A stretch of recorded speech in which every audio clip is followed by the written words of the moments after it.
make sure I did everything right. This little kit I got off of Amazon. It's a pretty good kit. Let's see. Put it in this side. I'm going to put this one in on this side.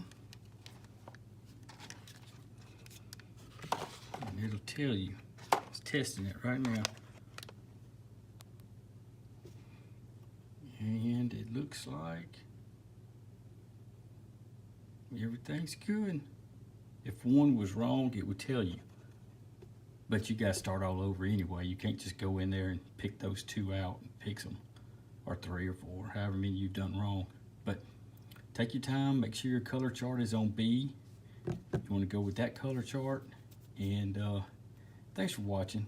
Please like and subscribe. And you have a good day.